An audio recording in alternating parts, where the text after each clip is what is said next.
குளிர பண்ணி ஆத்துமந்தன்னை குளிர பண்ணி அடியேன் கால்களை நீதி என்னும் நேர்த்தியாம் பாதையில் அவர் நிமித்தம் நீதமும் சுகமாய் நடத்துகின்றார். தேவபிதா என்ற மெய்ப்பனல்லோ சிறுமை தாழ்ச்சி அடைகிலனே. ஆயுள் முழுவதுமேன் பாத்திரம் ஆயுள் முழுவதுமேன் பாத்திரம் அருளும் நலமுமாய் நிரம்பும் நீ என் வீட்டினில் சிறப்போடேன் நெடுநாள் குடியாய் நிலைத்திருப்பேன். தேவபிதா என்ற மெய்ப்பனல்லோ. பிதா குமாரன் பசுத்தாவி நாமத்தினால் நம் அனைவருக்கும் கிருபையும் சமாதானம் உண்டாவதாக. ஆமேன். இந்த சந்தோஷமான ஜெப தியான வேளையில வந்திருக்கிறவங்களை கடவுள் ஆஸ்வதிப்பாராக. இன்றைக்கு மனிதன் யாருடைய பேச்சை கேட்க வேண்டும், யாருடைய பேச்சை கேட்க கூடாது என்று சொல்லி மிகவும் அதிகமாக குழம்பி போய்விடுகிறான். சில தீமை செயலோடு என்ன செய்யறாங்க, நல்லதே சொல்ற மாதிரியே சொல்றாங்க. ஆனா அதை கேட்கும் போது பிரச்சனை வந்துடுறது. சில நேரத்துல சிலர் சொல்ற விதமாக செஞ்சாக்கா அது தோல்வியில முடிந்து விடுது. அப்ப மனுஷன் யார் பேச்சை கேட்கணும், யார் பேச்சை கேட்க கூடாதுன்னு சொல்லி அறியாமலேயே போய் விடுறது. ஆதியில கூட பார்க்கும் பொழுது கடவுள் ஒரு கனியை விளக்கினார், புசிக்க கூடாது, சாப்பிடுனாலே நீ மரிப்பாய், மரணம் உனக்கு வரும்னு சொல்லி கடவுள் எச்சரிக்கை விடுத்தார். ஆனால் பிசாசானவன் நீ அதை புசிக்கலாம், நீ மரணம் அடைய மாட்ட, நீ சாக மாட்ட, நீ கடவுளை போல நீ உயிரோடு இருக்கவ என்று சொல்லி அந்த வார்த்தையை சொல்லிடும். அந்த இடத்துல ஏவாள் என்ன செய்யறா, யார் வார்த்தையை கேட்கணும் யார வார்த்தையை கேட்க கூடாதுன்னு சொல்லி சிந்திக்க மறக்கிறாள்.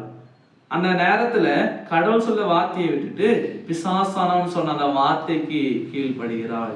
புசிக்க வேண்டாம் என்று விளக்கின அந்த விருட்சகத்தின் கனியை சாப்பிட்டதுனால பாவம் வந்தது. பாவம் வந்ததுனால எல்லாருக்கும் தண்டனை வந்தது. அப்ப இன்றைக்குன்னு ஒவ்வொரு மனுஷனும் கூட அதிகமான வேலையில யார் பேச்சை கேட்க கூடாது, யார் பேச்சை கேட்க வேண்டும் என்ற ஒரு தெளிவான சிந்தனை இல்லாமல் போய் விடுகிறோம். இதனுடைய பின்விளைவு நஷ்டங்கள், இழப்புகள் அதிகமாகவே வருகிறது. அதான் வேதம் கூட சொல்லுது.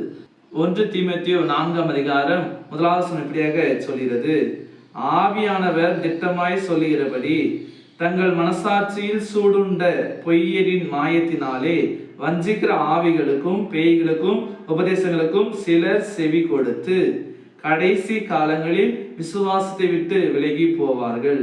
அப்ப நம்ம இந்த இடத்துல நாம் பார்க்கும் பொழுது சில மனசாட்சியில் சூடுண்ட பொய்யர்களின் கள்ளர்களின் வார்த்தைகளை கேட்டு அந்த வார்த்தைக்கு செவிசாய்த்து விசுவாசத்தை விட்டு விலகி போகும் காலங்கள் வரும். எப்போ? தவறான போதனைகள், பொய் போதனைகள், வேதத்திற்கு எதிரான போதனைகள், கள்ள போதனைகள், இவை எல்லாமே என்ன செய்யறது என்றால் விசுவாசத்தை விட்டு விலக்கக்கூடியதாக இருக்கிறது, கடவுளை விட்டு பிரிக்க கூடியதாக இருக்கிறது. இந்த சூழ்நிலையில நாம் என்ன செய்ய போகிறோம்? இந்த சூழ்நிலையில நாம் எப்படி வாழ போகிறோம்? இந்த சூழ்நிலையில நாம் யார் வார்த்தையை செவி சாய்க்க போகிறோம்? சற்று யோசித்து பார்ப்போம்.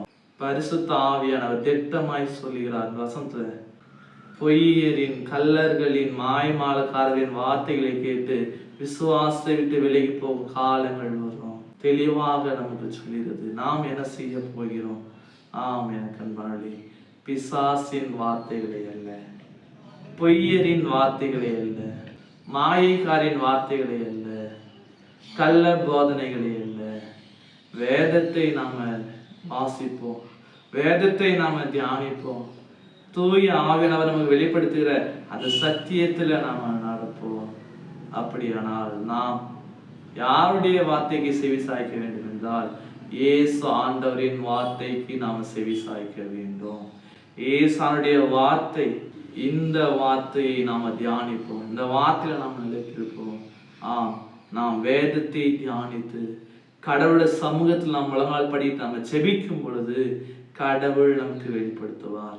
நாம் என்ன செய்ய வேண்டும், எப்படி இருக்க வேண்டும், என்ன பேச வேண்டும், எல்லாவற்றையும் கடவுள் நமக்கு வெளிப்படுத்த வல்லவராக இருக்கிறார்.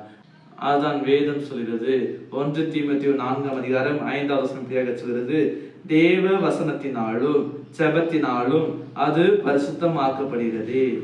ஆம் எனக்கு அன்பானவர்களே, தேவ வசனத்தினாலும் ஜெபத்தினாலும். அப்ப இன்றைக்கு நாம யாருடைய வார்த்தையை கேட்க வேண்டும் என்றால் கடவுளுடைய வார்த்தையினால் தான். கடவுளுடைய வார்த்தையை தான் நாம் கேட்க வேண்டும். கடவுளுடைய வார்த்தைக்கு நாம் செவிசாய்க்க வேண்டும். ஏனென்றால் இயேசு உலகத்திற்கு வந்தது நம்மை மீட்கும்படியாக, இயேசு உலகத்திற்கு வந்தது நம்மை ரட்சிக்கும்படியாக, இயேசு உலகத்திற்கு வந்தது நமக்கு பாவ மன்னிப்பை கொடுக்கும்படியாக, இயேசு உலகத்திற்கு வந்தது நம்மை பரலோகத்திற்கு கொண்டு செல்லும்படியாக. அந்த சத்தியத்திற்கு நாம் செவி சாய்ப்போம், அவரை பின்பற்றுவோம், அவருக்குள்ளாக நம்ம வாழுவோம். கடவுள் நம்மோடு இருந்து நம்மை வழிநடத்துவார். ஆமீன். எல்லாவற்றுக்கும் மேலான தெய்வீக சமாதானம் உங்கள் இருதயங்களையும் சிந்தனைகளையும் கிறிஸ்து இயேசுக்குள் காத்துக் கொள்வாராக. ஆமீன். யாவரும் கண்களை மூடி நாம் ஜெபிப்போம். எங்களை நேசிக்கிற அன்புள்ளம் கொண்ட பிதாவே, இந்த ஆசீர்வாதமான தியான வேலைக்காக நாங்கள் நன்றியோடு உம்மை துதிக்கிறோம், உம்மை போற்றுகிறோம். இன்றைக்கு யாருடைய வார்த்தையை நாங்கள் கேட்க வேண்டும், யாருடைய வார்த்தையை நாங்கள் கேட்க கூடாது என்பதை வார்த்தை வழியாக நாங்கள் தியானித்திருக்கிற பொழுது நாங்கள் பொய்யரின் கள்ளத்தரிசிகளின் வார்த்தைகளை கேட்காதபடிக்கு, பிசாசின் வார்த்தைகளுக்கு நாங்கள் செவி சாய்க்காதபடிக்கு உம்முடைய வார்த்தைக்கு, உம்முடைய வேதத்துக்கு நேராக திரும்பி உம்முடைய வேதத்தை தியானிப்பதன் வழியாக, உம்முடைய ஜெபிப்பதன் வழியாக, உம்முடைய வார்த்தையை கேட்டு உம்முடைய வார்த்தையின் பிரகாரமாக நாங்கள் என்னுடைய வாழ்வதற்கு நீர் எங்களுக்கு துணைவராய் இருந்து கரம்பிடி நடத்த வேண்டுமாய் கூட நாங்கள் ஜெபிக்கிறோம். பிசாசின் தந்திரங்களுக்கு, பிசாசின் வார்த்தைகளுக்கு எங்களை ஒப்பு கொடுக்காதபடிக்கு நீருடைய தூய ஆர்வலியாக எங்களை பலப்படுத்த வேண்டுமாய் கூட நாங்கள் ஜெபிக்கிறோம். செய்கிற வேலையில, படிக்கிற இடத்துல, போகிற இடத்துல என்ன செய்ய வேண்டும், எப்படி இருக்க வேண்டும், எது செய்ய வேண்டும் என்று சொல்லி அறியாம தெரியாம தடுமாறுற சூழ்நிலைகள் அதிகமாக இருக்கிறது. நீர் எல்லாவற்றையும் மாற்றிக்கோடும் தெளிந்த ஞானத்தை, தெளிந்த புத்தியை நீர் எங்களுக்கு கொடுக்கும்படியாக அருள்நாதர் இயேசு ஜெபிக்கிறோம் அன்பின் பிதாவே. ஆமீன். அனைவருக்கும் சுவஸ்திரம். கடவுள் உங்களை ஆசீர்வதிப்பாராக. ஆமீன்.